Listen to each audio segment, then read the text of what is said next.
Welcome to At Altitude. If you're looking for short attention span theater, this podcast probably isn't for you. But if you dream of a chance to put your life in stasis for about 90 minutes and lose yourself in a tale where beings of all shapes and sizes from very different worlds are coming together armed with mind-boggling technology in an attempt to solve seemingly insurmountable problems to keep a people safe and free, well, microwave that popcorn. This one's for you. While this tale does take place on a planet and in space, this is not science fiction. This is science fact. And it is not in a galaxy far, far away. It's right here at home. The tale is told by Dr. Victoria Coleman, the U.S. Air Force Chief Scientist, and it has it all. A diverse group of Earthlings from different places with very different faces and ideas, partnering with freedom fighters to create and improve technologies that keep the rest of us safe at night. So join me as I transport to a building on a river, on a planet very much like your own, to hear a vision of the present and the future from Air Force Chief Scientist Victoria Coleman. I'm Joe Edens,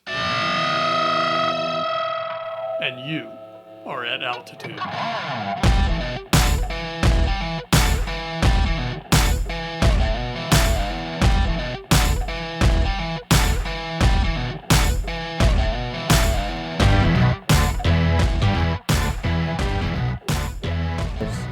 One project that Dr. Joseph worked on, which was the S&D strategy, the 2030 S&D strategy, but he and I worked on that together. Oh, wow. So he and I were co-chairing the executive review panel for the work.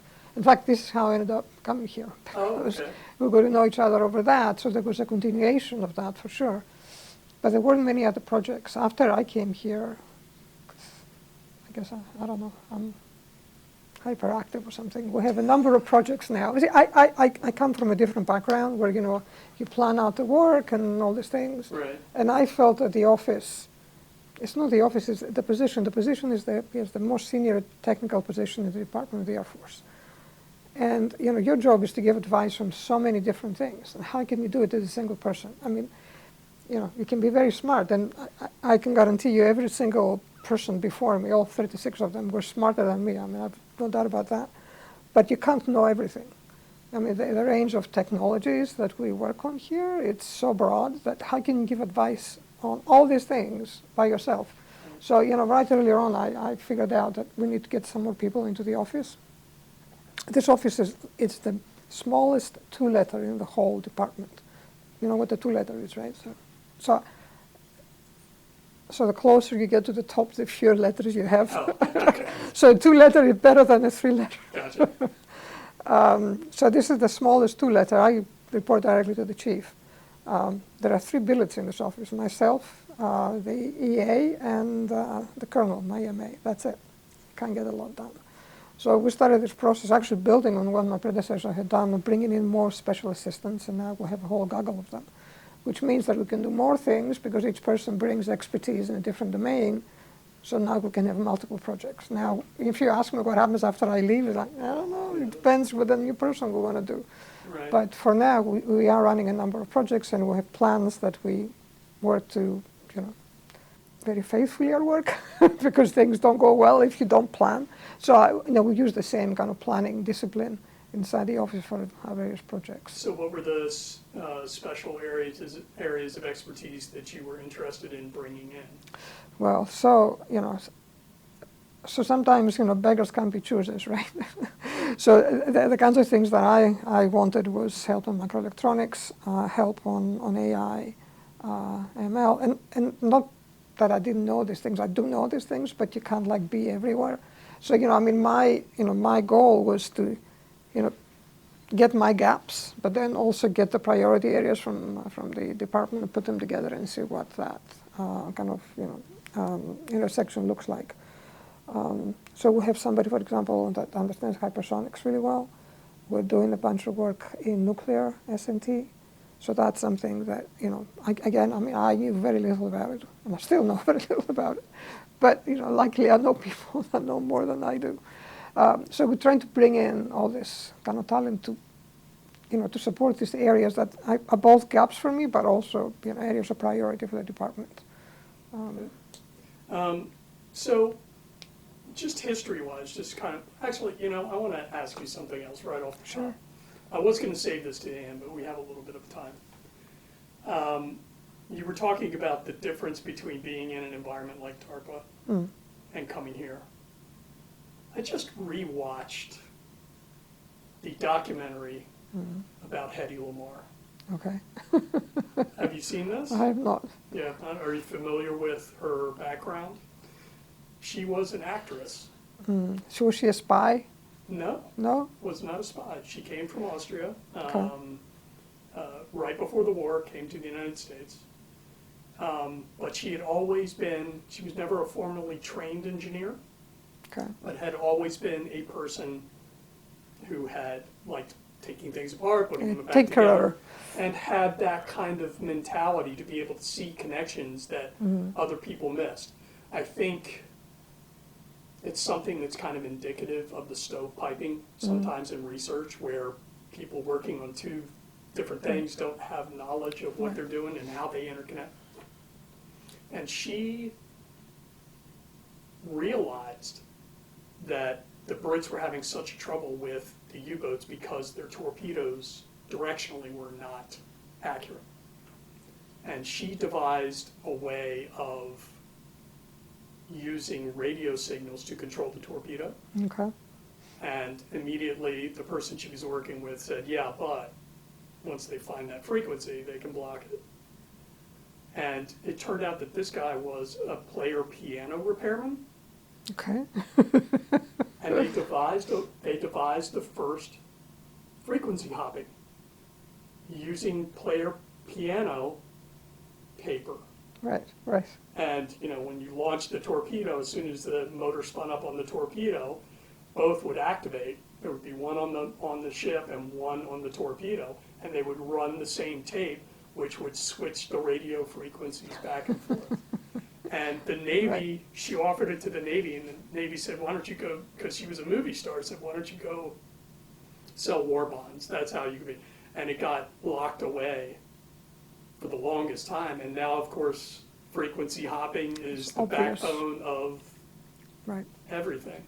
So I guess maybe, seeing as how you hadn't heard that story, I guess maybe what I wanted to ask you off the bat is, how important is that culture of free research, of taking ideas from people who aren't necessarily in the structure, who may see things a different way, and not, if you don't want to go down that road, that's fine, but being a woman in science, having an ever-growing situation where there are multiple perspectives from multiple cultural backgrounds and ethnic backgrounds, and how important that may be to the Air Force? Yeah. Well, it's interesting, right? So the story that you described has, I think, a core ingredient that is really fundamental. So she went after a problem. So so the torpedoes couldn't be controlled well enough. So she didn't kind of set out to sit down and devise a new theory of communications, right? She wanted to solve the problem. And I, from my perspective, that's the only kind of science that I ever was interested in. Doesn't mean to say it's the only science that people should be interested in, but if you drive it from a problem perspective versus a technology perspective, what can my technology do for me?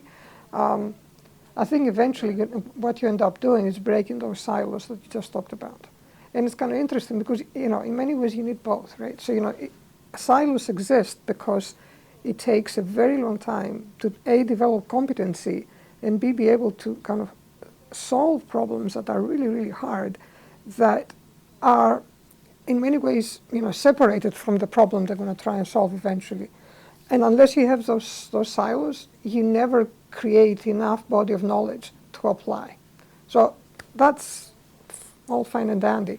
But then if that's all you have, when the time comes to solve a problem that matters to somebody, you're not able to do it. So you need both, kind of this push and pull, right? You need the silos, and then you need the force that says, I need to solve this problem. What can you do for me, right? So that's when you begin to bring in the various kind of disciplines that each perhaps brings, a solution to the problem. Sometimes it's not even a solution. Sometimes it's just a way of thinking about how you'd go about solving a problem that kind of completely changes it. I'm probably going a bit down on the rabbit hole, but for many years the NSF, for example, had a program called computational thinking. So I'm a computer scientist, so we're trained in a certain way. So when we look at problems, we have a certain way of applying ourselves to them, primarily focusing on something called abstraction. I mean, in computing, because everything is so minutely important, you can't get anything wrong in a kind of computing project and have it work. It's very difficult to get it right unless you apply abstraction to it. So, one of the things that we teach to our budding computer scientists is how to use abstraction efficiently and effectively to control this complexity. So that's how you think computationally. So you can take that same idea and apply it in many other domains.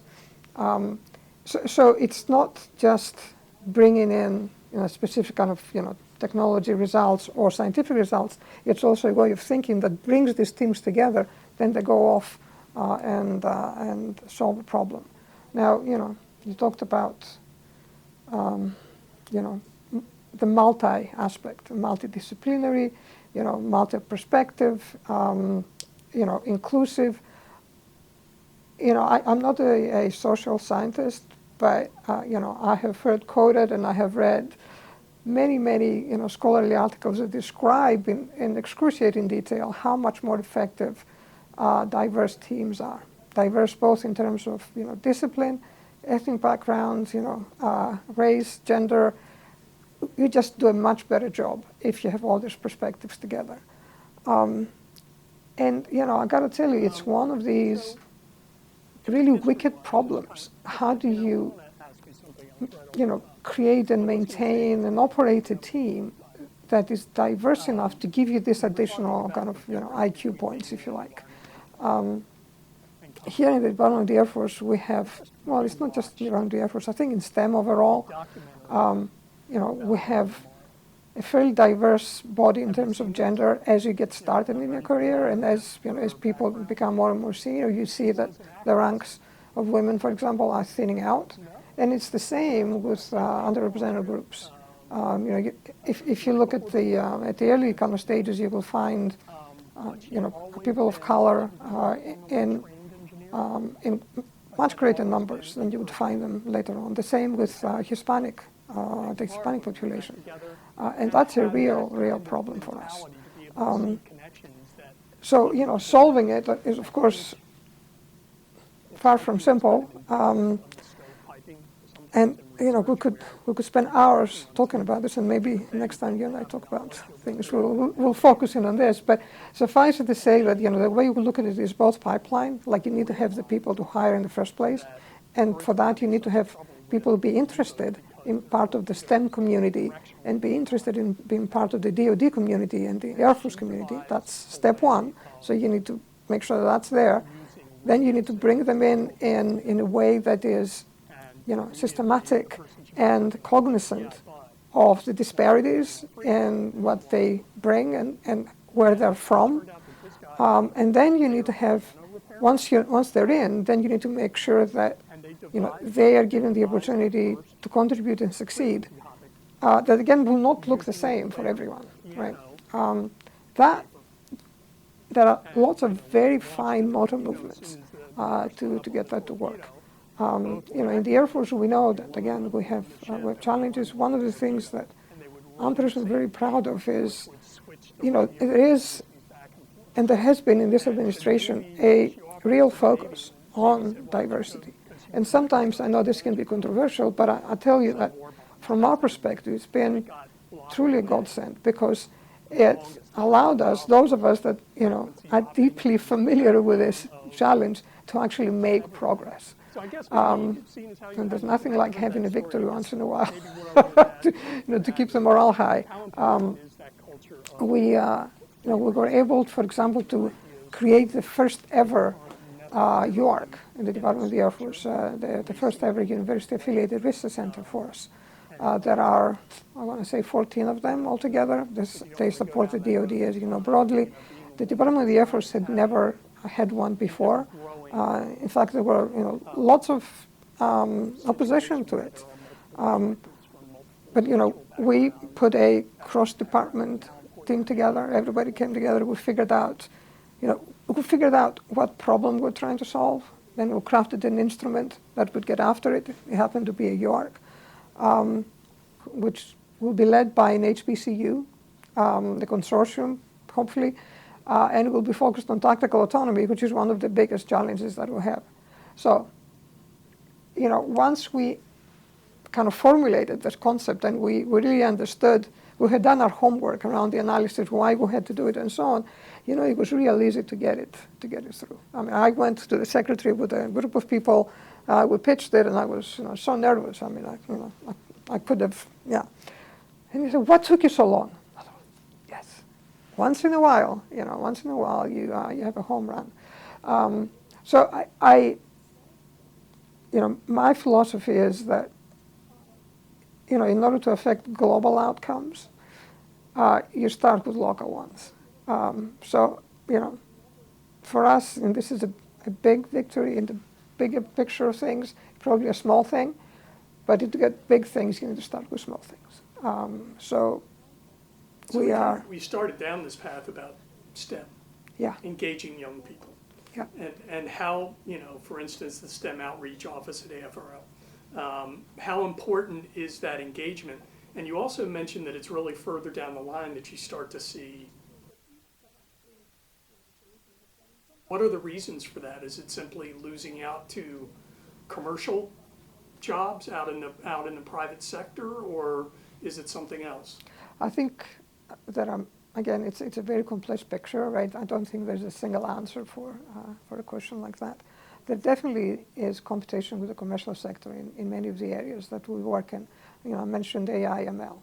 There isn't a company on the planet today that would not want to hire that kind of talent. And most of them, can offer a lot more money than we can. Some of them also can offer a compelling mission, but we compete. I believe we're competitive. I think there are specific issues around retention that pertain to underrepresented groups within the force. So whatever applies to the white male population applies to that population only many times magnified. We know again there's a lot of literature out there. I'm not an expert, but the way that female leaders are perceived is very different from the way that male equivalents are perceived, and that I think just creates additional challenges that even if you start with a cohort that's roughly kind of same in numbers, eventually people begin to peel off because it becomes difficult to succeed if there isn't cognizance of these kind of differences in how women leaders, for example, are perceived versus male ones.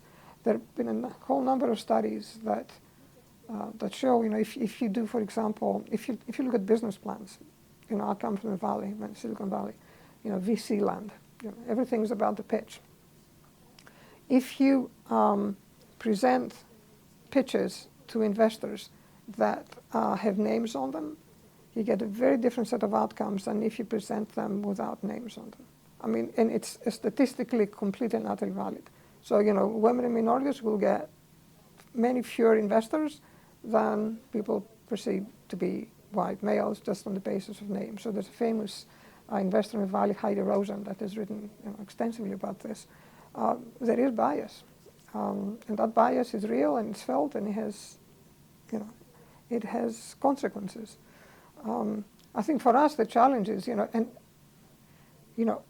want to understand it, manage it, fix it. It's very difficult. However, it doesn't mean to say because it's difficult we don't try. We absolutely, do try. I mean, one of the things that we're doing very differently in the department, and again, not everybody will agree on the strategy for this, is when we hire people, we ask the same kinds of questions to each candidate. We have, almost kind of, militant, if you like, in that approach. Because it's real easy for like to hire like. We're much more comfortable with people that are like us when we have these conversations. That doesn't mean to say that the person that is not like you doesn't have a lot to offer. But if you don't give them the opportunity to tell you that, how will you ever know? How will you ever, take that into account as you're making a decision about which candidate to hire? So we are very, very strict about what questions we ask. We spend a lot of time, crafting the questions. And then as we go through the interview process, we make sure that, we deliver the same opportunity to provide input to us, to the panel, to every candidate. We also make sure that as we make decisions, we do those completely and utterly on the package that we have in front of us, like the written package and the interview. If, for example, I happen to know you, you come to interview here, and I've known you for 10 years, and I know you are really, really good at something, and that something is material for our, for the position that you're interviewing for, should I be able to take that into account? If I do, that is bias right there creeping into the process. So we don't do that. We are very explicit that even if you know something that is either positive or negative about the individual that is not contained in the package, the verbal, the interview, and the written, it's not material, the decisions that we're making. So, is this 100%, error-proof? No, it isn't. Is it better? It is. So, we try step by step to make the process more blind, less biased, and therefore hopefully bring us better outcomes. It's I think, perfectly natural to be inclined, especially when you have a small staff, Right. one position to fill, to go with a known quantity right off the bat. Right. If you already Right. know someone who is very motivated and has a certain area of interest, no matter the questions, it's still a roll of the dice if it's someone that you're not familiar with. Right, right. I've had that same issue being a boss back in the day. So you mentioned Silicon Valley. So let's talk about the Defense Advanced Research Projects Agency. Mm-hmm. You were the director there. Maybe just kind of give me an overview of where you came from. You've already said you have a computer science background. And then the things that working at DARPA prepared you for coming in here, or the Or not. or not. Let's kind of go through that territory. All right. So, just to tell you a little bit about myself, obviously you can tell about an accent, so I wasn't born here. I'm an American by choice, not by accident. So I was born in Greece. And we'll talk a little bit about STEM and why people, choose to pursue it or not. In my case, I was 9 years old when we had the first landing on the moon. And my dad went out and bought the first ever TV set, this grainy black and white thing. And I still remember watching this. It changed my life. I mean, that was the day I decided I was going to be a scientist, because I knew I wanted to be part of that. Down the pathway ended up a computer scientist. I started my career as a professor, so I taught computer science in the University of London for a number of years. I then came to the U.S. I worked at the Stanford Research Institute out in California, doing primarily DARPA work, almost exclusively DARPA work. And then I went out into corporate. I spent a dozen years working in companies like Intel, Samsung, HP, Nokia. Yeah, a lot of companies, been around a little bit. I built mobile phones for a living. I also run large software services. So I was the CTO of the Wikimedia Foundation, for example, which is the nonprofit that supports Wikipedia. So very different things. So I've been very fortunate to be able to do lots of things, and that suits my temperament. I think I get bored if I do the same thing for a period of time. Throughout this, though, the thing that always was constant was, my wonder and my my affection and my interest in all things, military technology. Even as a professor, I was working at, one of the, and this will completely age me out now, but like the first airplane I ever worked on was the F-14. And, you look at that machine and you see there's a little model of it there. It just blows your mind. And my mind has stayed blown all this time. So even though I was working other jobs, commercial jobs, I always had an advisory kind of, nighttime job to the DoD. And, there comes a point in your career, and in my case, it was like, I kept getting into trouble, with manager after manager, because all of them would say to me, what's wrong with you? Why are you spending so much time on the DoD versus your day job? And it was like, oh, because I enjoy it. And then one day you wake up and you think, okay, I may be a slow learner, but if that's the thing I enjoy doing the most, why don't I do it for a living? Here we are. So I made this decision when my last job outside of government was a startup. So I was the CEO of Atlas AI, an AI startup. It was a spin-out from Stanford. I made this decision to come to the government. I was fortunate enough to be given the opportunity to go to DARPA. DARPA for me had been, well, so it perhaps it's hard to describe this, but there is an affinity, there's an affection that you have with an organization like DARPA because it's very unique. I mean, when I was a student, I remember reading articles about the work that they were doing. This is a long time before I even became a professor. They could build machines walking on water. It's like, what? How can you do that? I mean, it was just fascinating. And, having worked with them or around them since really 1998, I got to know the people, I got to know the mission, I got to know the work, I got to know, kind of the mechanisms.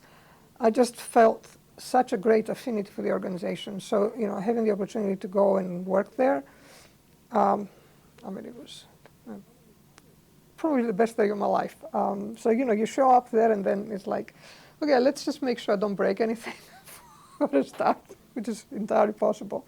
But it was really, I think, the culmination in my career as a scientist to be there. DARPA is a very interesting kind of construct.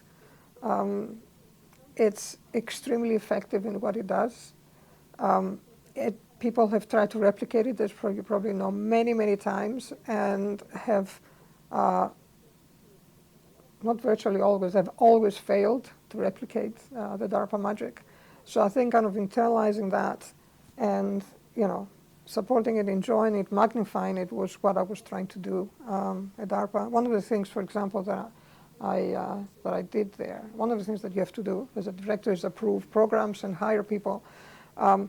So for approving programs, DARPA has this very well-known process or checklist, the Hallmeyer Catechism, which you may have heard. George Hallmeyer was one of these phenomenal directors at DARPA who, took the DARPA magic and bottled it, if you like, in this catechism that has certain questions that you have to answer. So, and this felt almost sacrilegious, and I'm uncomfortable even talking about it, but there were certain things that had changed since the time that George put those together. So I added 3 things. So George would ask people, what are you trying to do? No jargon. How's it going to make a difference? Who cares about it? How much it's going to cost? What are the midterms? How do you know you're making progress? All these are great questions. But then there are other things that matter. So one of the things that you will have noticed, because I suspect that you do lots of interviews with scientists, is you sit them down and you ask them a question. The first thing they're going to do is they're going to start telling you all the fundamental pieces of science and technology that have to come together to eventually get to the pyramid to answer your question.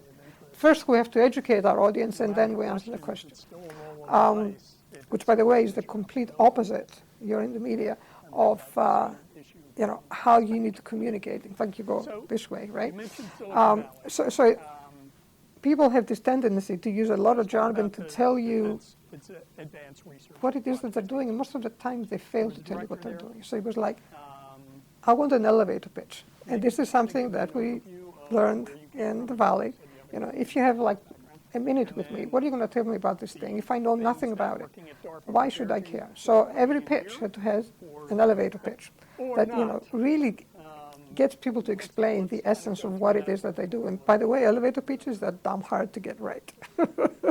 You know, you start with something and then you have to keep working it until it becomes just right. And you know this because every time you go to pitch your startup and you use the wrong elevator pitch, you get thrown out of the room. So the day that you don't get thrown out of the room, you know that you got it right. So I wanted them to do that. I also wanted them to be very clear about, if you like, the addressable and serviceable markets, which again are terminologies that the VC would use. So, you know, if I go to a VC with an idea, they will say, well, how big is the market that you're getting after? You know, is it $1 billion? Is it $100 billion? And what is the serviceable market? In other words, if it's 100 billion, how much of that your solution can actually service? So how much of that is potential revenue for you? So if you translate that into kind of an impact statement for a DARPA program, what I'm going to know is how big a problem are you solving and how much of it are you solving? Because that's truly material to me, right? If it's a really important problem and you're solving the 1%, maybe I'll decide to fund you, maybe not, but it's an important consideration. So that was the kind of the second kind of addition to the Hallmeyer. And the third one is really, again, driven from, you know, my experience in the past of delivering things. You know, if you build mobile phones and you run big services, outcomes are very concrete. You know, there is no hand waving. It either is there and it works or it doesn't. So I wanted them to be very clear about what they would deliver and to whom. So, you know, you have a program, somebody comes to you and pitches a program and says, I'm going to do this cyber thing and I want $40 million. It's like, great. What are you going to do exactly? You know, are you going to deliver a standard? Are you going to deliver a bunch of papers? Are you going to deliver code? Are you going to deliver an architecture? And to whom? Who exactly is the customer? Because unless you have that, it's impossible to tell if you're making progress toward the goal or otherwise. So, you know, there are these ways and means, this discipline, if you like, that allows DARPA to, you know, use all the other kind of ingredients that it has to get to outcomes in ways that other organizations singularly fail to get at. And I mean, since we're talking about DARPA, just, you know, quick recipe. It's big. Its budget is $3.5 billion a year, but it's small enough. It operates in an environment where it has a built-in customer, the DoD, and it has a ton of independence, which means, you know, there is the ability to choose without working to requirements. Because if there was a requirement, probably somebody has solved it by now. Oftentimes, DARPA, you know, produces a requirement nobody has thought of yet.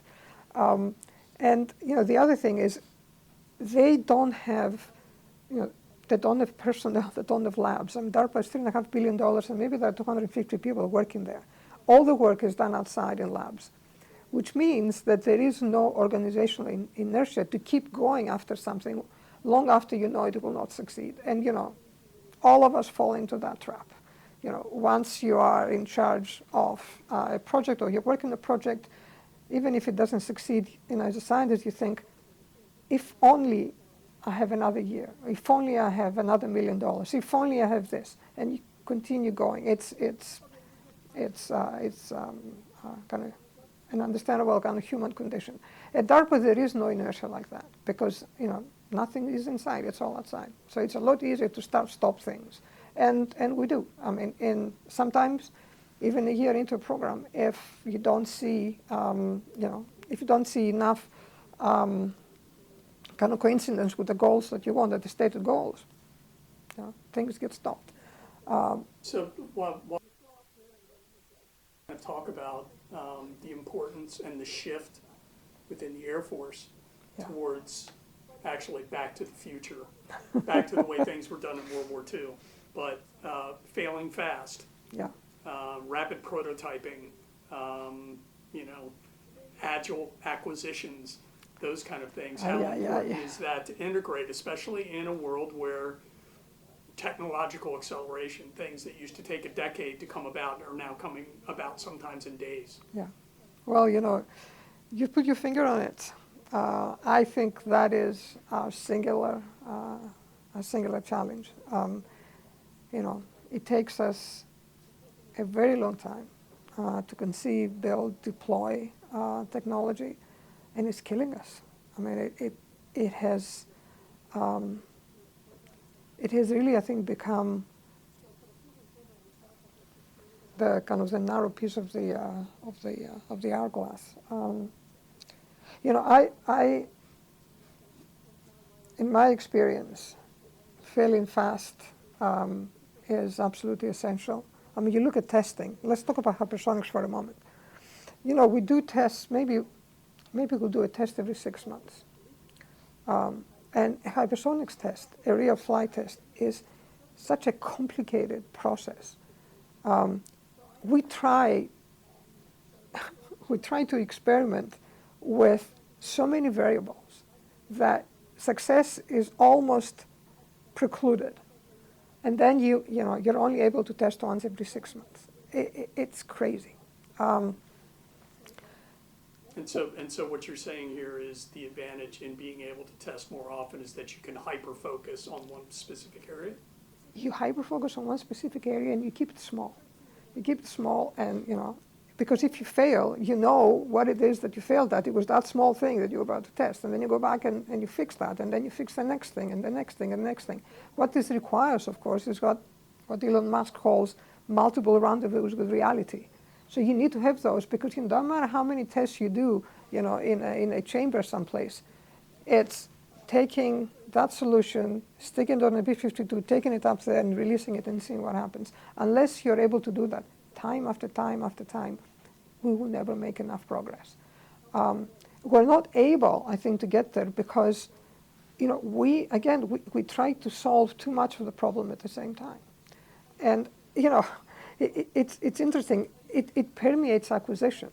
I think one of the reasons why it's taken us so long now to build and deploy systems is because we try to do too much at the same time. And, like in industry, we learn the hard way that you can't do that. I mean, if you put too much risk in projects like that, you just go out of business. I mean, it's simple. So the companies that are able to stick around and be successful and be there, for many years, the Apples of the world and so on, they figured this out, right? They figured out that, you build products, either software or hardware products, in an agile way. Because this is the other thing that I find fascinating. We talk a lot about DevSecOps and software factories and so on in the DoD, which is awesome, by the way. 10 years ago, we didn't even have that conversation. But what we fail to appreciate is that is just in many ways, the tail end of a much bigger process. Because you may have a software factory, and you may have this amazing, CI/CD pipeline. What are you going to put through it? Like, who decides what you're going to put through it? Because that's plumbing. What flows through the pipes.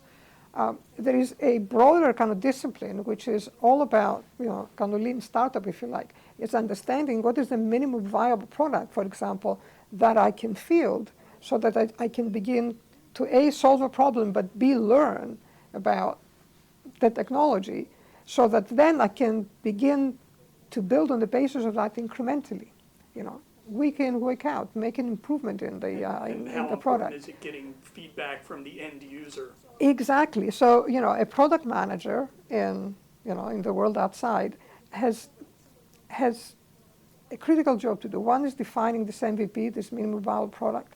The other one is defining a roadmap so that drop after drop, what it is that you're going to improve. But then they have this incredible responsibility of convening everybody. So, people talk about a stand-up. You know what a stand-up is? I mean, the team comes together and they look at the work, for the day of the week. But then at the end of every sprint, everybody gets together. The product manager will get together, the designer will get together, the sales person will get together, the software manager will get together, the hardware manager.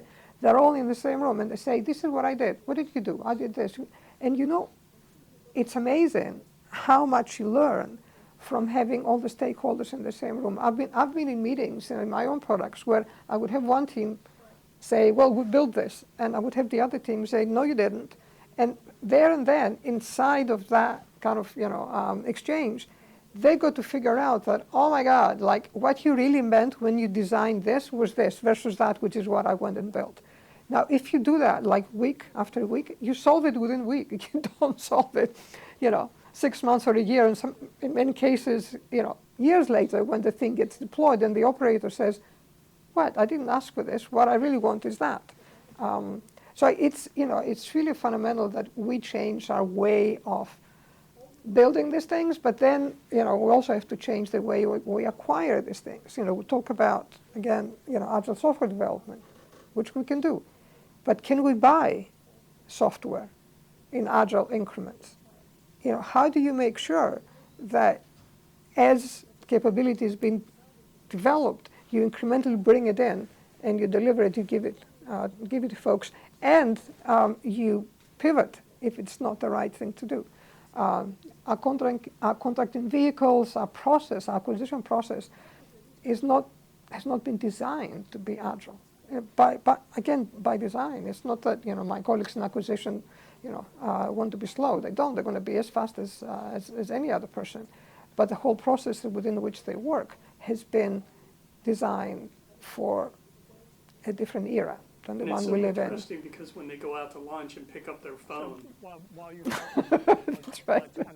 the entire Yeah. globe is swimming in agile acquisition and Back to the Future. minimum viable products. I mean, every time you go to bed at night, all of a sudden, all your apps, here they come. The next day, they're all new, And it's right? seamless. And yet, Right. we can't seem to get around that corner when it comes to an ever increasingly digital Yeah. military. Yeah. Well, I think with the benefit of a 2.5-year career in the government, I think that acquisition reform is really a fundamental need that we have, and it's something that many people have taken runs at. Occasionally I will go back and look at the rationale and the process and the outcomes of attempts at acquisition reform. It's wickedly complicated, but I think it's like those problems with diversity and inclusion, for example, we were talking about earlier. It's a wicked problem. Doesn't mean to say that you shouldn't try. I think we are ripe for another go at figuring out how in this increasingly agile world we adapt our acquisition processes and our regulations and our training and so on, the risk tolerance of our acquisition professionals to be able to move faster. If you look at what happened at, like a commercial jet, a Chinese jet, it takes them, say, a decade to get it out of there. In some cases, less than that. It takes us 2-3 decades sometimes to build and field something, and that is not acceptable. It's I got to tell you, I believe it's all about feedback. So in the commercial world, the feedback comes real quick. If you get something wrong, you're going to know about it. And maybe you get another chance, but you're not going to get a third chance. It's over with. I think in an authoritarian regime, in some ways, it's the same. Feedback is, it's very prominent. I think in the government acquisition, we just don't have that market feedback, right? You don't have somebody that comes in and says, no, this is a piece of garbage. I'm not going to buy it. Stop it. So, we need to find ways of artificially injecting that feedback into our process to make sure that, we are cognizant and that we are held accountable to making the right choices, to making choices at the right times versus letting things, kind of evolve with, with micro mistakes, if you like, right? Because, this is what they say, right? The road to hell is paved with good intentions. Every single acquisition program that has gone awry, every single step of the way, it was a good intention. Has the negative of seeing hypersonic weapons dropping on Ukraine, does that give the people that are the bottleneck, or the entities that are the bottleneck, does that suddenly put the spurs to people to start trying to change things to catch up? It certainly, the orbital test that the Chinese did, for example, about a year ago, concentrated the mind. And, in many ways, it showed us, it demonstrated to us not only what their capability is, but what their intent is. And it certainly accelerated our own thinking about how we should be perceiving this. But it's kind of interesting because in the case of the Chinese, it's almost everything that they do is the first time. And because they're building up, the PRC, and I can say this, the rate at which they're building capability approximates or is at a war footing, something that we haven't seen, I think, for generations in our country. For us, it's different. We have a ton of capability, so everything that we do is done with respect to that existing capability. With the Chinese, in many ways, it's the first time that they build something, so there is no inertia, if you like. For us, we ask questions, and we also have the benefit of the lack of an authoritarian regime kind of pushing us. So we ask ourselves many questions to make sure that what we deliver is the right thing, what we're building is the right thing, in this broader kind of portfolio of things that we have. Well, it's interesting you mentioned being on a war footing. The building that we're sitting in right now was designed and built in 18 months. That's right. We can absolutely do it if we are motivated, if we put our mind to it. Nobody can beat us at this game. But we need to put ourselves in the war footing. Our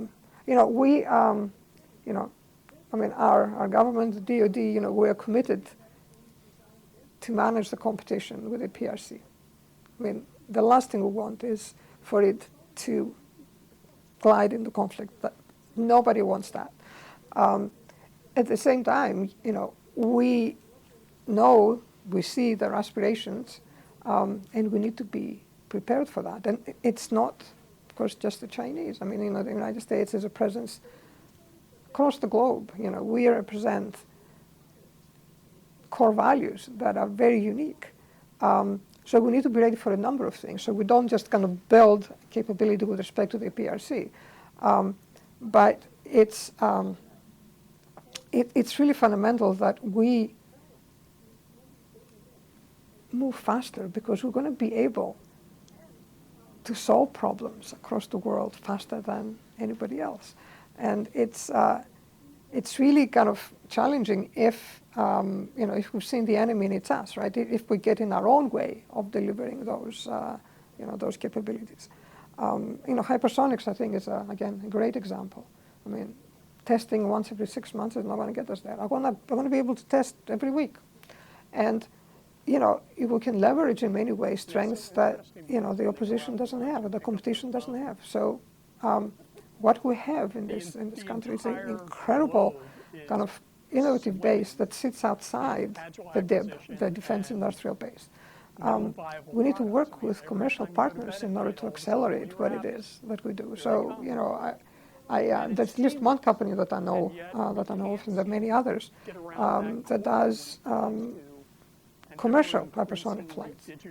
I'd love to be able to take some of our, payloads and systems and not rely on the one B-52 that we have out at Edwards to do this testing, but work with them, both to get the cost down, but also get the opportunity to fly, many more times than we're able to do today. So I think if we think more broadly about the resources that we have available to us to do problem solving, boy, we can move mountains, really can.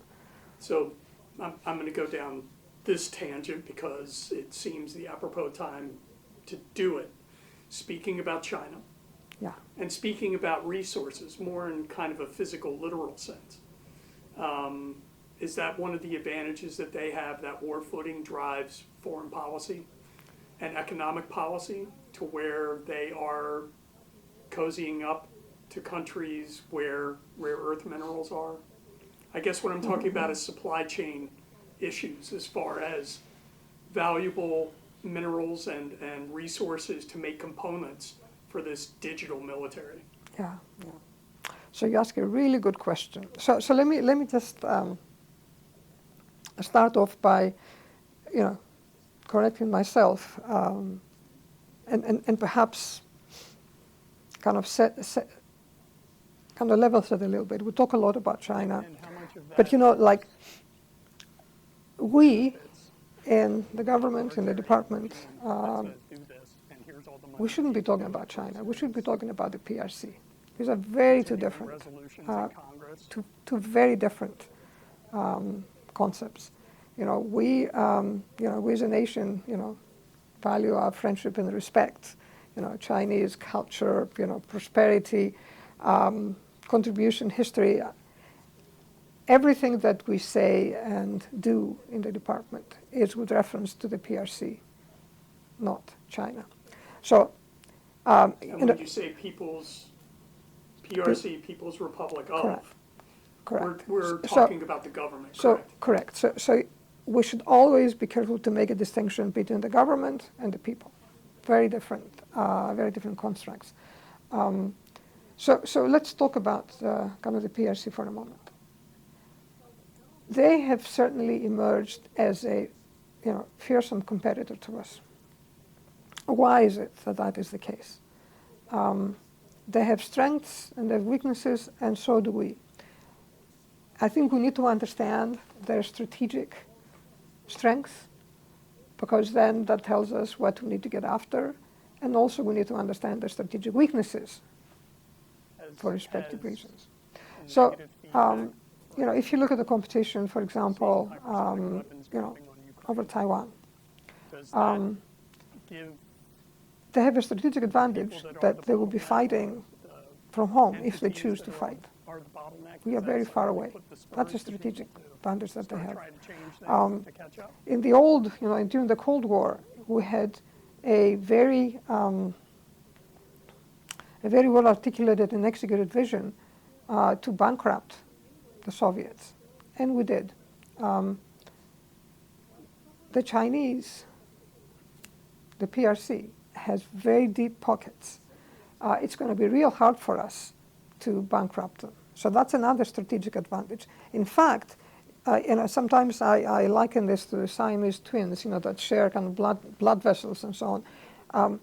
Their economy is so intertwined with ours and global prosperity that saying that we're going to bankrupt them makes no sense, because I think, the medicine, the operation will succeed, but the patient will not survive. So we have to be much more strategic about that. The other thing that is also true is that, we have fought multiple campaigns. They have not. And there are pluses and minuses in this. Because we fought multiple campaigns, they've had plenty of opportunity to observe how we fight. In the Department of the Air Force in particular, we always had air superiority in the past. So at the time of our choosing, we could put resources and assets in many places on the planet. They observed that. They went off and they built a whole bunch of defenses that make it now difficult for us to fight the way we used to fight. That's another strategic advantage that they've created for themselves. On the other hand, we see them be fearless in some ways in using their economic might to affect outcomes across the world. So their Belt and Road Initiative is a classic example of that. If you take the number of locations or projects or Belt and Road projects around the globe, and you lay them out, and you take away a base map so you don't know what the Earth looks like, those dots create a map of the world. They have been so careful and aggressive in creating those strategic outposts that you could trace the globe with their investments. We, on the other hand, have failed to do so. We have programs that, in USAID, for example, that are long-standing. I don't think that we're using them nearly as strategically as they use theirs. And if you think back to the Marshall Plan, I mean, what difference that made? Think about it. I mean, that basically brought peace and prosperity in Europe for like 60, 70 years. So when we do it right, it has massive outcomes. So I think there are opportunities for us to be more responsive in that competition. And we probably went off in a sidetrack. That's fine. I was just really kind of trying to get at the supply issues, how they're cornering Right, the market right. on a lot And of maybe we'll talk about resources. maybe we'll talk about chips a little bit. Okay.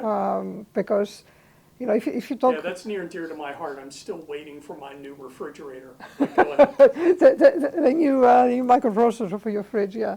So I think we've always known that the microelectronic supply chain was was overly dependent to the Far East and the PRC in particular. But throughout the pandemic, that became even more pronounced. With the supply chain for microelectronics in particular, you certainly have like rare earths and minerals and so on that are part of the bigger picture.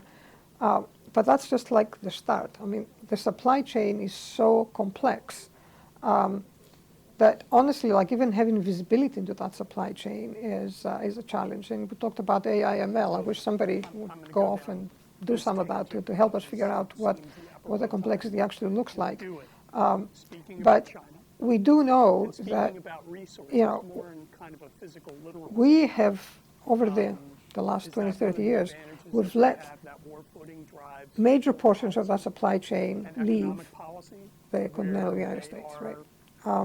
And we did that because the economics were favorable to it, and also because, as a nation, we have this aversion to industrial policy interfering in the free market.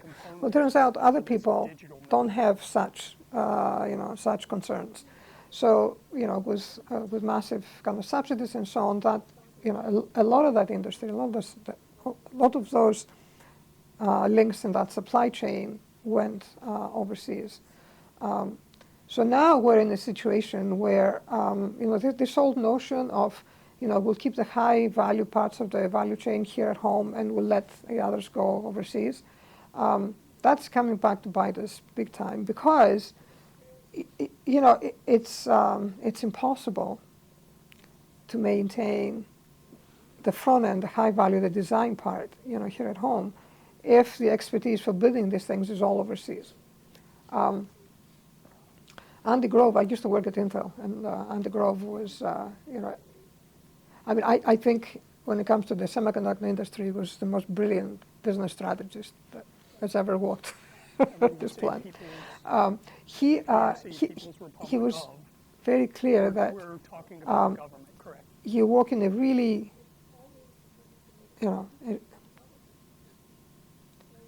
thin line, if you like, if you believe that you can do the highly skilled things here and other things can go elsewhere. Because eventually what happens is you lose that workforce that allows you to innovate in the first place. So, if you think about it, you are a fresh graduate, you've just spent 4 years spending a lot of money and getting very educated, now you have a choice to do a PhD or not.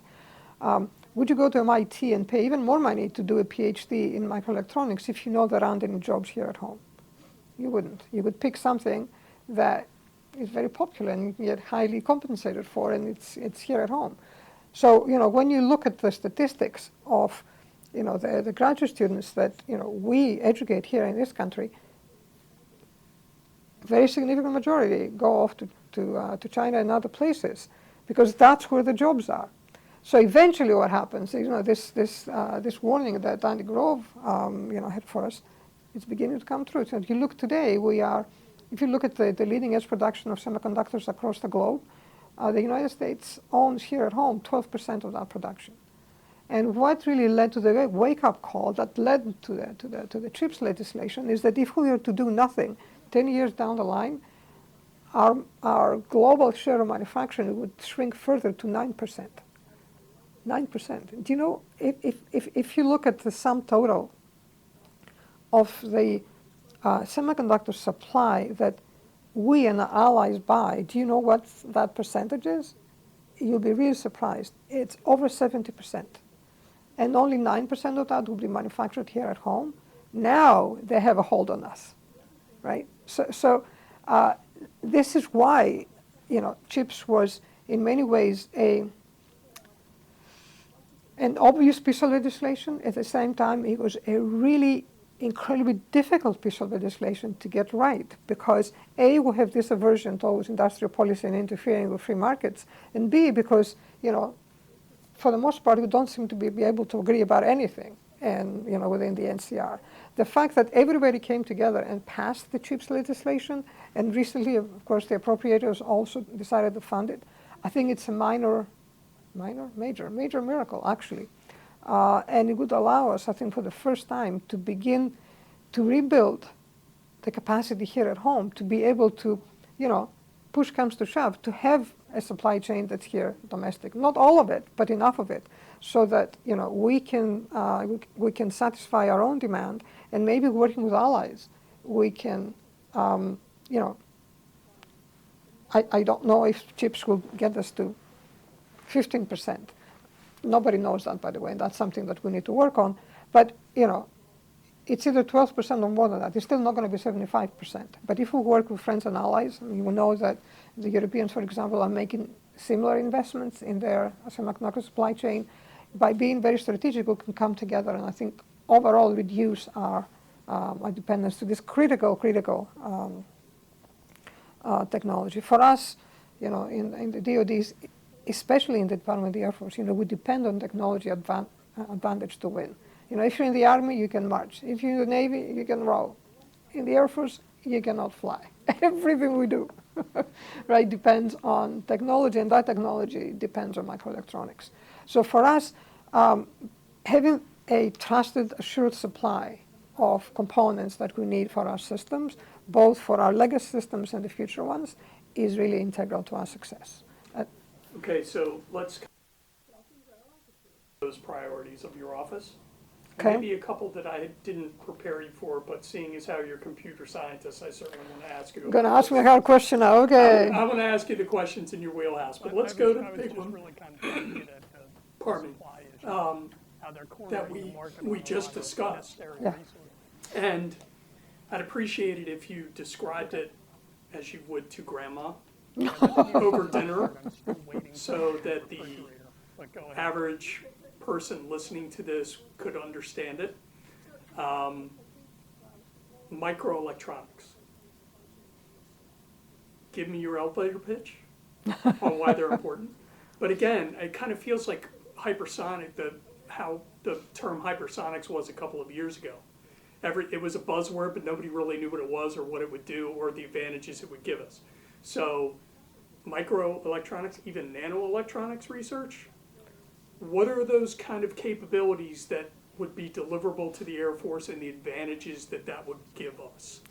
So let's see. So one of the facts about the semiconductor business is that because the systems are very complicated, it's very, very expensive to make them. To make them, we use fabs, and these fabs, they are. What's a fab? It's a colloquial term for a fabrication facility. So that's where chips are made in large quantities. And there is a distinction between what we call a fab and what is called a foundry. So Intel runs fabs. Intel, the company, runs fabs. That's where they make the microprocessors. TSMC, which is the world's largest chip manufacturer, runs a foundry. A foundry is a little different because instead of building chips that only one company designs and sells, they build chips for many, many different so-called fabless companies. Back in the day, anybody who was making microprocessors or memory and so on, they had both the engineering, the design, and the fabrication in one company. This is the so-called IDM, Integrated Device Manufacturer model. The only company that is still an IDM, the world around, is Intel. The rest of the world has bifurcated into fabless companies that do design and foundries like TSMC that actually build things for them. In the case of the DoD, because our attempts in the past to have specialized fabs have failed, we need to have access to commercial parts for the systems that we depend on day in, day out. And, parenthetically, I said, attempts at having our own fabs failed because of the economics. It's very expensive to build them, and unless you have both the money and B, the volume to keep pumping through, the yield goes down, and then they become unworkable. So there is no business model for government-owned fabs, which means that we have to rely on commercial foundries for the parts that we make. Now, this is the conundrum. Many of the parts that we make, if we buy a computer for us to use here in the building, if we buy a mobile phone, it's obvious that commercial parts are good enough. But if you're building an F-35, for example, is it okay to have a commercial part in that system? If you're building a satellite, is it okay to have a commercial part in that system? The reality is that we are in a situation, because of the economics, that we have no choice. We have to use commercial parts. So for us, having access to those commercial parts and having access to that supply chain here at home, so that we have a trusted and assured supply of microelectronics, critically important. That's why for us, the passage of the CHIPS Act was really a landmark. Now we know that we will have a much better chance of accessing that critical technology for our systems here at home. Is that enough? It's not enough. We also need to make sure that that these commercial parts are trusted enough for us to put them in our systems. So and when you say trusted enough, we're talking about have come through a secure pipeline where there's no funny business going on from foreign actors, or? Well, that's part of it, but that's not the part that I personally and many of my colleagues worry about, because it's really hard to make a performant microprocessor. I mean, it's almost impossible, frankly. So while theoretically it's possible to have an adversary inject functionality and do all these things, in practice, it is a very, very unlikely way of, subverting, if you like, our ability to. It's much more likely that these systems fail because they are very hard to design in the first place. Our approach is, and it's shared by the OSD. There is a principal director for microelectronics downstairs that has been working this issue for a long time, is to work on something called quantifiable assurance. In other words, building a risk profile with respect to each commercial part that we take from a commercial supply chain and we bring it into our systems. And that really means, developing ways of evaluating by testing, for example, and other methods to convince ourselves that we have reached a tolerable risk level when we bring that device into a system. And if you think about it, everything is a risk level. I mean, every component, every alloy, every rivet that you put inside of a fighter jet, it comes with a risk level attached, and microelectronics are no exception to that. It's just that it's very complicated to show that assurance, because the systems themselves are complicated. So this is our strategy here. It's to support a strong, viable, domestic supply chain, so that we have access to those commercial parts, and then at the same time develop the standards, these quantifiable assurance standards, that gives us ways of building enough confidence in the system so that we can deploy them in our own systems. I hope that makes sense. Yeah, absolutely. So, kind of going off a tangent of that, is there any research in microelectronics or nanoelectronics that you see that is interesting, and what possibilities could that open for the military? There's a ton of that, absolutely. People often talk about the end of Moore's law, and you probably have heard of it. And that always. But Grandma hasn't heard of it, so why don't you tell us? Right. So Moore's law is all about really being able to get more performance out of the same microprocessor design by shrinking it and Again, it kind of feels like hypersonic. cranking up the frequency. So if you imagine that, It was a buzzword, and nobody really. if I'm able to do, if today I'm able to do 5 things in an hour, Electronics research. if tomorrow I put instrumentation together that allows me to do 10 things every hour, all of a sudden now I can get much more done, right? This is precisely the principle of Moore's law. If we clock up the frequency, it means that you can execute, within the same amount of time, many more instructions than it could do before. That gives you increased performance. How do you get that? By shrinking. So it's almost like a free lunch. So at Intel, every 2 years, well, what we would do is we'll create one microprocessor, build it, and then over the next year shrink it so that we could build the same microprocessor on a smaller geometry the year after. And that would give us enough performance benefit to be able to sell this thing for much more money than we sold its predecessor. It's a great gravy train to be on. Unfortunately, there comes a point with the shrinkage that the physics stops working. I mean, the physics behind this is something called Dennard scaling. Dennard was a scientist at IBM that came up with this, that discovered this phenomenon of shrinkage. Well, that stopped working actually in the late 1990s. What people perceive as Moore's law is actually an economics law. It has nothing to do with physics. So when the so-called Moore's law started failing, people started figuring out, well, I need to find the ways of continuing to deliver more performance. So they started embellishing, designs. This business of just shrinking the same thing no longer worked, right? So that has led down the path of a lot more innovation, like things like 3D stacking, for example, being able to build devices not just in planar assembly, but in 3D assembly, so that you can dissipate heat and you get more ports where you can, put information in and get information out. That's one of the most promising, I think, kind of new ways of designing microprocessors.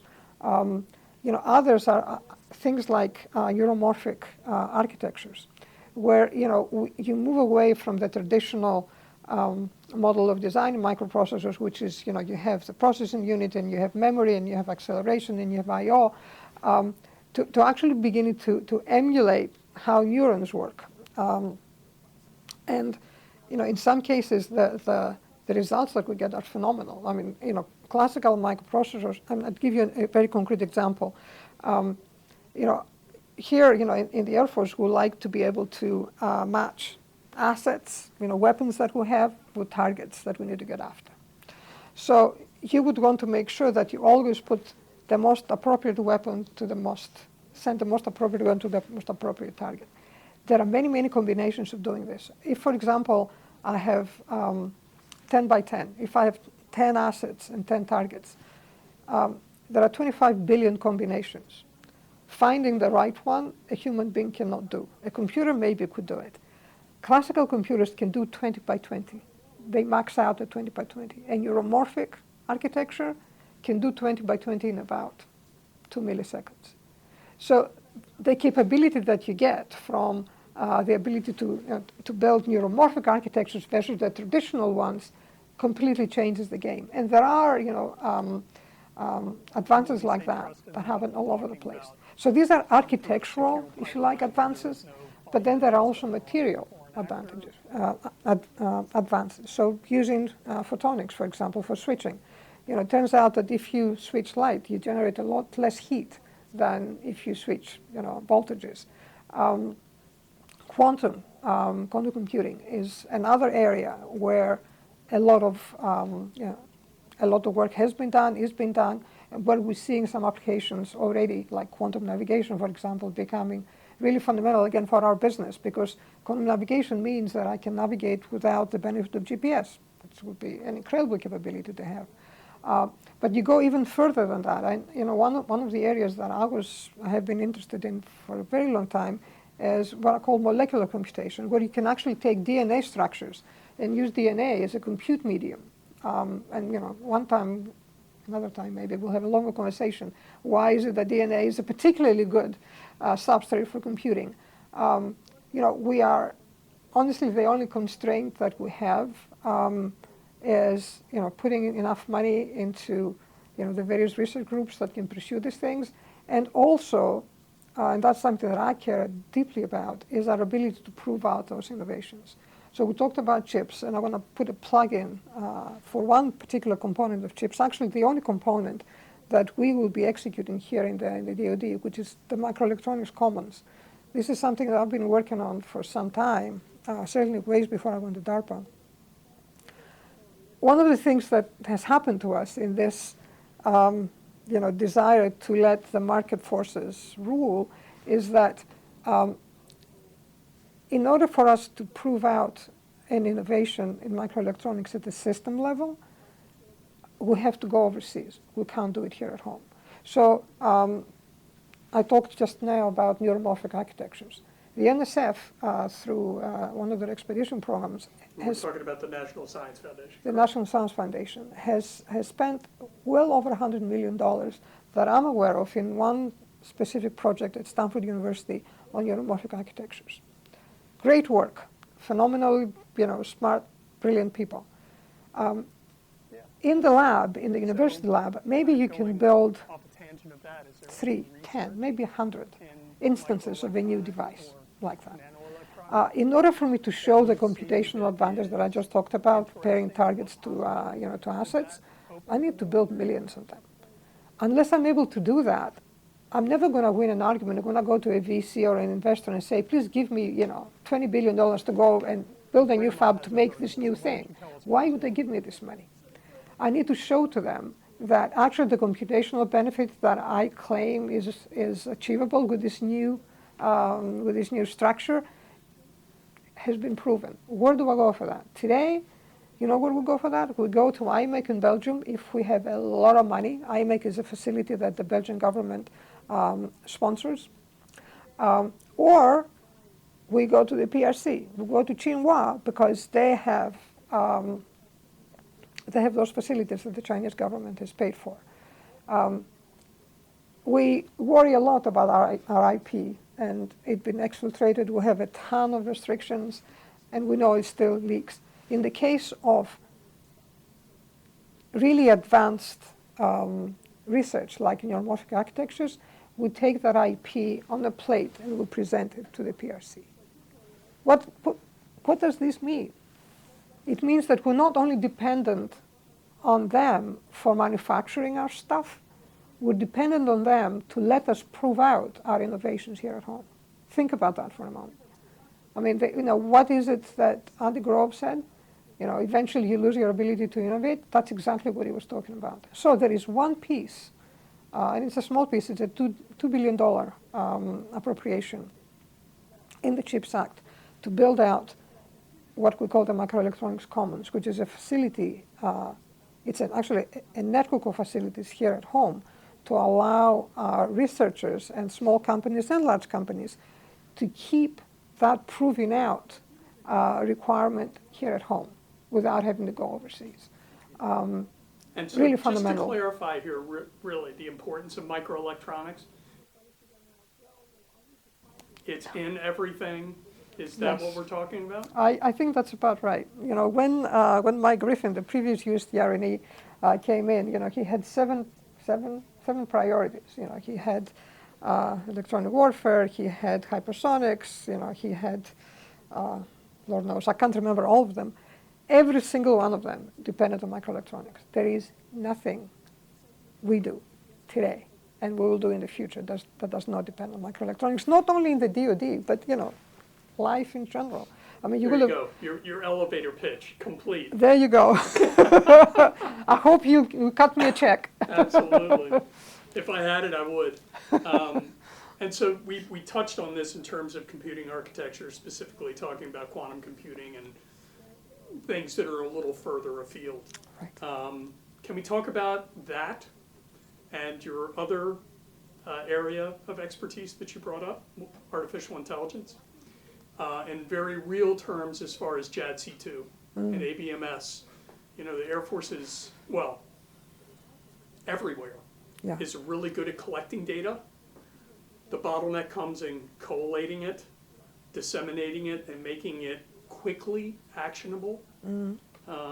Maybe let's talk about that a little bit and the importance of developing artificial intelligence and advanced computing methods that will enable the warfighter to communicate and react upon data much more quickly.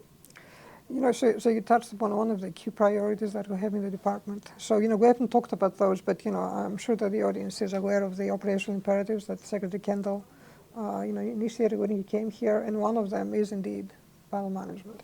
So battle management is the ability to close the kill chain, right? Going from understanding what the situation is, sensing a target, being able to task an asset, applying the effect, and then assessing, whether the effect had the desired effect or otherwise. We are fundamentally challenged in the Department of the Air Force. And I think in the DoD more broadly, there are multiple efforts. Ours is called ABMS. Over the years, we have struggled to even figure out what that is and what it looks like. How would we know if we had it? We have just recently created an integrated PEO within acquisition that for the first time will have almost a systems engineering approach to it. And you mentioned AI and microelectronics in that context. In order to affect this outcome of closing the kill chain, you need to have comms, first of all, so I can talk to each other. I need to have fusion so I can understand what it is that I'm seeing, and I need to communicate. But I also need to do things like distributed dynamic targeting, because we will have multiple assets getting after the same things. How do we know that I should go after this versus you? So it is a multi-layered kind of solution that we need to build, all the way from building connectivity so that we can talk to each other, to building sensor fusion, building the sensors for sure, but then fusing the sensors so that we know what it is that we're seeing, communicating intent, and then letting the kind of the units at the end, if you like, do their job and do it so productively and efficiently. Because one of the things that we don't want to do is burn the bats and browns that we don't have to. I mean, imagine something is already dead. Why would we kill it again? Which unless you have. It's called making the rubble bounce. So like, how do you solve that? In the core of it is actually a very computer sciencey kind of problem, which is this distributed agreement. It's actually I used to teach distributed systems to master students. Distributed agreement in the absence of a clock, of a common clock, is actually an impossible problem to solve. It's one of those things that computer cannot solve. But we do need to solve it in a particular layer in order for us to be able to do efficient dynamic distributed targeting. So ABMS, I think, is so wickedly hard because you need to get every one of these levels designed right and built right. It's building the whole stack in order to get the capability out there. And then we have to do it within a silo, because we need to be able to task our own assets, but then we need to integrate with the sister services, because nobody's going to go fight alone. And then at the next level, we need to integrate with our allies, because we will fight with allies. So it really is a wicked hard problem.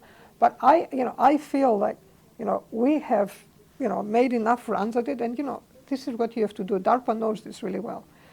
At DARPA, you will start something. Sometimes it will work, sometimes it won't, and then you kill it. And 5 years later, you'll come back and you'll try it again. And in 5 years, many things change, including other core technologies that you didn't have when you first started it. And I believe it's the same with ABMS. And I think now we're getting to the point where many of these constituent technologies are actually there, and our own understanding of how you go about layering a solution so that it all comes together and has outcomes, our understanding and our competency are getting to the point where I think we're beginning to see the light at the end of the tunnel. So I'm personally hopeful. We talked about microelectronics. It takes microelectronics to make the radio pods to communicate. It takes microelectronics to put in the sensors. It takes microelectronics to do the fusion. It certainly takes microelectronics to guide weapons. There is nothing that we do that does not include microelectronics. In order to do this advanced weapons pairing, what do you need? You need AI, right? You need AI, ML. Unless And you already spoke about that before, because human beings can only go so fast. and you can do it the dumb way, which is like, I'm going to go through all possible 25 billion combinations, or you can say, I'm going to build models of what successful engagements look like, and then I will use that versus this exhaustive kind of search. And it's really important, because when you talk about efficient distributed dynamic targeting, you're talking about making decisions at the edge. It's not always the case that in a contested environment you will have perfect connectivity, so that the F-16 over some place will know what is going on at the AOC, at the Air Operations Center. And so They need clarify to here, oftentimes to make a decision themselves, with what they have. Machine learning gives you the opportunity to make those decisions locally, but taking into account the historical global context that's reflected inside of the model. So it may not be perfect, but it's going to be just as good as you can possibly get it at the edge. I think it's a fundamental kind of capability. It's a capability that's been developed at DARPA through their ACE program. And it's a capability that we begin to see our way towards deploying here at the Air Force through a triad of programs, autonomy programs. One of them being the CCA program, the Collaborative Combat Aircraft, the other one being Venom, which I can talk to you at length about. It's a project close to my heart. And then the OUX team. And let me tell you about those things, actually, briefly. Please start with Venom. So let's talk about autonomy and what the tactical autonomy means. So for us, tactical autonomy means deployed in the mission. It's not something that sits in the lab, or it's a kind of fun demo and so on. It's something that we really want to internalize. We understand that in order to fight and win, we will need to have groups of aircraft working together. I mean, we know this. We have multi-ship today, but we also know that we will need to be able to operate with unmanned aircraft in partnership with manned aircraft. So the Collaborative Combat Aircraft initiative is one of the kind of core initiatives that we are pursuing in the Air Force, one of the brainchildren of Secretary Kendall. How are we going to deploy a formation that is half human, half machine? How are we going to do that? How are we going to gain the confidence, first of all, that these unmanned systems will behave as intended in all possible kind of operating regimes? And how are we going to incorporate that capability in a squadron? Squadrons today don't have machines; they have human beings flying machines. So to get after deployable, missionized, fieldable autonomy, if you like, we have 3 sister programs that we're hoping to get funded starting next year. One of them is CCAs, so actually building the actual devices or procuring the actual platforms. The other one is this OUX team that is beginning to develop the tactics and procedures for, we'll call it .mil-PF here, to incorporate that capability into a squadron. Because I can guarantee you a squadron that is half man, half machine is going to look very different than the one we have today. So discovering and anticipating what that is really important. I want to stop you for just a second, just to clear up what the acronyms are. I know acronym speak is, but just want to make sure that you clarify what those things are. So I said .mil-PF, and honestly, if you turned me upside down and shook me, I couldn't tell you what it stands for, but I know what it means. And what it means is developing the tactics and procedures for incorporating a capability and operating it in practice. So we need to understand how the capability, if we had it, actually would be incorporated into the mission as a squadron practices it and trains for it and delivers it. So we will have an effort that helps with that. And then sitting in the middle, Project Venom is a bridge between a fully autonomous, a set of capabilities and a fully manned set of capabilities, which is where we are today. So in Venom, we will take 6 F-16s and we'll kit them out with a safety box, an autonomy safety box, where we'll be able to drop in autonomy code, AI, ML code, and we'll have a human pilot experiment with it, fly with it, to make sure that A, it works, and B, it has the benefits that we expect the autonomy to deliver operationally. The neat thing about this is you can do it really quickly. If it takes a very long time to certify software to fly in airplanes. If you were to wait for that, maybe you would do 1 drop a year. And we just talked about the desire to do this quickly. Venom enabled us to do tens of thousands of code drops per week. So it's a really fundamental kind of capability that bridge and accelerate this transition from fully manned to this mixed mode, human machine teaming. And it's kind of like where self-driving cars are now. That's exactly right. Self-driving cars didn't go from fully manual to fully automated, right? I mean, the Teslas and all the other electric vehicles, they've traveled millions, billions of miles, where they learned and they figured out, how to interface with a human operator to do so safely and securely and so on. We don't get to skip that in the Air Force. So Venom is precisely that capability that allows us to bridge, to go from one state to the other. So we're very excited about it. So I'll give you the last question. The last question, okay. I did my research. That sounds ominous. And typical journalist, I educated myself enough to be dangerous. Really dangerous and reliably annoying. But, I don't know what I don't know. And most people out there don't know what they don't know. So what should I have asked you about? Yes, please, start with me. Oh, gosh. That's a hard question. Hey, how are we doing on time? Well, Okay. I think, Sorry, we went down we the touched rabbit upon it a little bit, but and maybe that's a good kind of thing to finish that discussion with.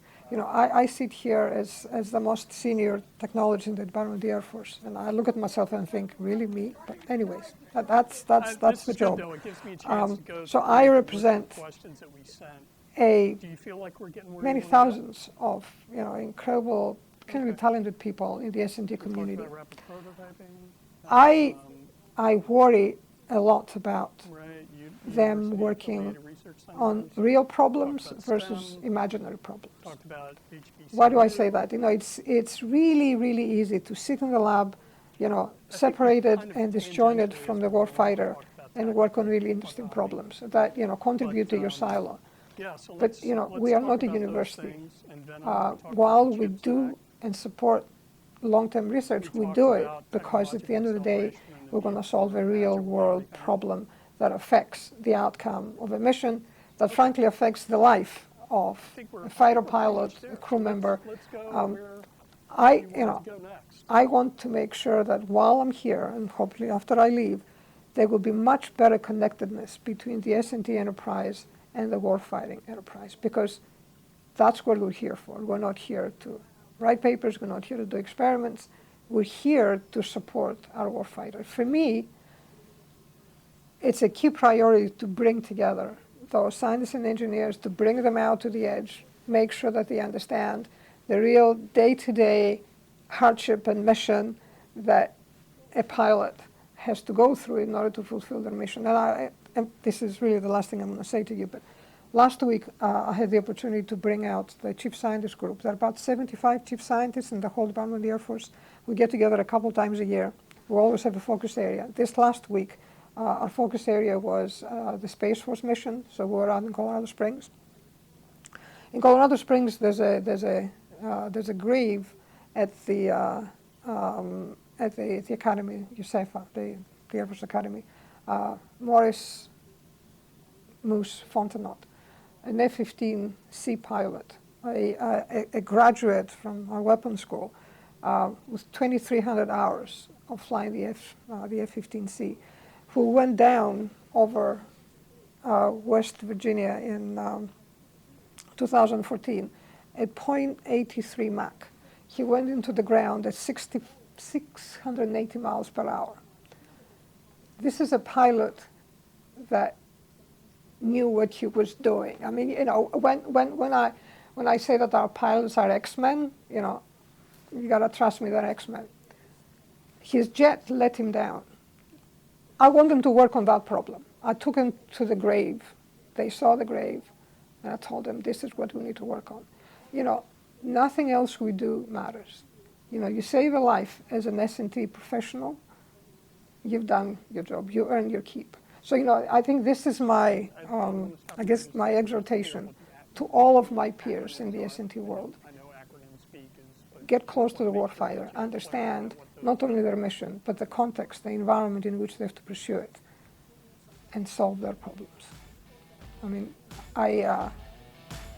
you solve one life, we're good. Save one life, just one.